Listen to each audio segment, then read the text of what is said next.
I wanted to talk to you about Malik Beasley, and it's not about him not being in the 3-point contest. It's kind of like the comments Insane, that, by the way. yeah, we'll probably get into Cade's All-Star stuff and the 3-point Yep. contest after this, but I wanted to get like kind of like your overall thoughts. There was an article he sat down with Hoops Hype's Michael Scotto, and it was an exclusive interview talking about how like he didn't want to be traded from the Detroit Pistons. And then Trajan said in this introductory press conference that he like basically said, "Can you like please not trade me? Like I really like it here." Um, I can't remember the last time we signed a guy on a 1-year deal and he's had the impact that Malik has had, not only on the court, but off the court as well in the community and in the locker room. So, like, what are your like overall thoughts with Malik Beasley as an addition this season, and kind of his comments about wanting to stay in Detroit and be a Detroit Piston? I think we're starting to rapidly approach this being one of the greatest free agent signings in Pistons history, just with, like what he's been able to bring as far as, on court production and off the court leadership. I mean, not only did he, come out and flat out say, I want to be here. And, he even said after the game against Philly, which by the way, was a career night for Malik Beasley. He came out and said, I've wanted to be here since day one. I continue to want to be here. And, from the sounds of it, he wants to find a way to still be here, beyond this season and going forward. And so, just especially when you look at the contract in comparison to what you're getting, has to be the best value signing the Pistons have had in free agency history. But, just from someone that understands the culture. I remember before the season, we were on the pod. I think it was actually on your pod. We were talking about when he said he wants to bring the Detroit basketball back, which, it's an easy thing for anybody to say, but it's clear that he knows exactly what that means and exactly, how to embody that. And so, it's very clearly someone that the locker room is just gravitated to, just leans on, someone that they really love and respect both on and off the court. And again, I can't think of a better signing that they could have made as far as what they've gotten in return. And to me, like I have a hard time seeing the Pistons letting him walk in free agency. And and if we're to believe what Malik Beasley's saying, which he is a very like says what he thinks type of guy. I don't think he's just saying this to say it. Like I think he truly wants to find a way to be here going forward, which I think the biggest thing that the Pistons have going for them is that they are starting to become a place that players want to be, especially players that are playing as well as Malik has played. So, yeah, I mean, if this is as good of an indictment on, of Trajan's regime as you can get. Yeah, I wasn't really surprised with like the impact because I've watched him all the way back from Florida State. Mhm. I remember during the draft because he was in the same draft class as Henry Ellenson. That's a Yep. throwback for Pistons fans watching and listening right now. Dar Um, Summer League, Dirk Nowitzki, Henry Ellenson. Yep. Basically, he's actually on the G League team with the Bucks, and he's balling Yep. right now. Like I Yep. saw that the other day. I was like, oh wow, he's still playing. When he's in Um, a G League gym, it's GG's. yeah.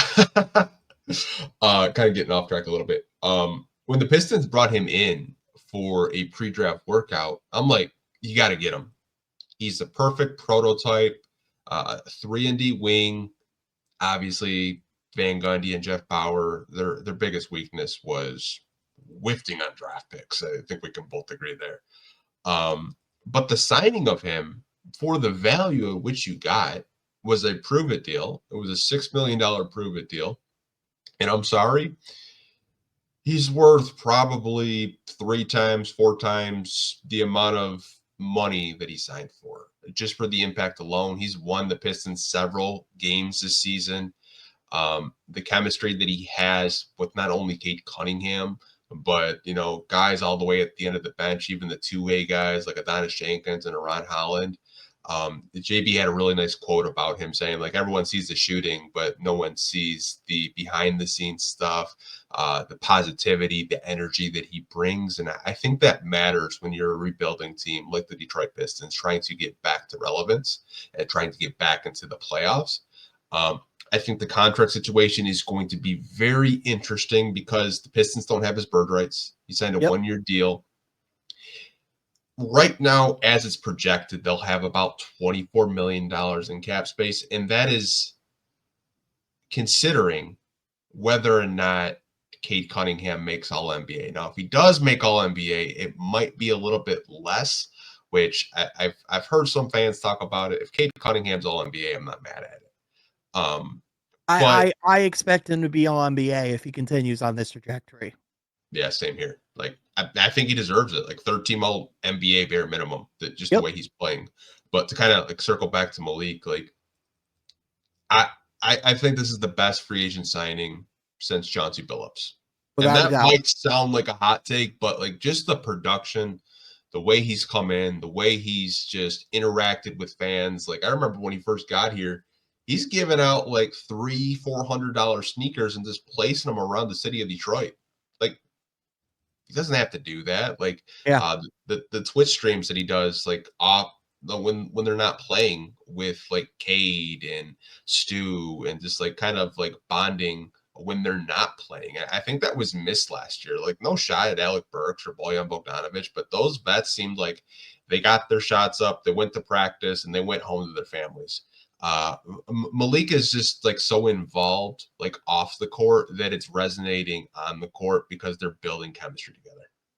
Yeah, this was a group that with everything that they went through these last couple of seasons, they need the joy back in that locker room. They need, the good vibes again, because that's when you are losing as much as you are, when you are living, in the the basketball purgatory hell that they were in over the last couple of years, it's hard to keep that enthusiasm to go in and get better each and every day. And I think the locker room like cohesion that this group has is a major factor as to why they're as good as they are now. And I mean, not only was he playing as well as he was, that he couldn't be traded. I mean, he's too big of an impact on this locker room. Like if they moved Malik Beasley, it could have legitimately impacted whatever trajectory this season had, because it would be a big blow to no longer have Malik Beasley with those guys. So again, like you said, there is going to be a market for Malik Beasley this summer. We already know that contenders were calling Trajan about Malik at this deadline, but I mean, again, if they're able to, strike a deal and work something out, which, they do have to figure out those extensions with Ivy and Duran, but that won't really kick in until, the following year anyway. I think if you're the Pistons, it's one of, if not the top priority this offseason, is figuring out how Malik stays in Detroit long term. Yeah, I hope they figure it out. He's just so crucial to what this team does. I would not surprise me if he's a finalist for Sixth Man of the Year. He's absolutely going to shatter Sadiq Bey's 3-point record. Yep. He could possibly do it before All-Star break, which is honestly kind of scary. Crazy. It's crazy. It just kind of shows you like how elite he's been. It's just a 3-point sniper, but hopefully Trajan and the Pistons can work a deal out. Maybe he'll take a hometown discount to stay here. He seems like the type of guy that might do that for maybe a year or two, and maybe Trajan and those guys can, pay him when they have a little bit more of a available cap space to spend. Because if you're looking into next season, you have Cade's rookie max going to effect. That's $44 million. You have another year to Tobias at $26 million, and then you have Stu still at $16 million.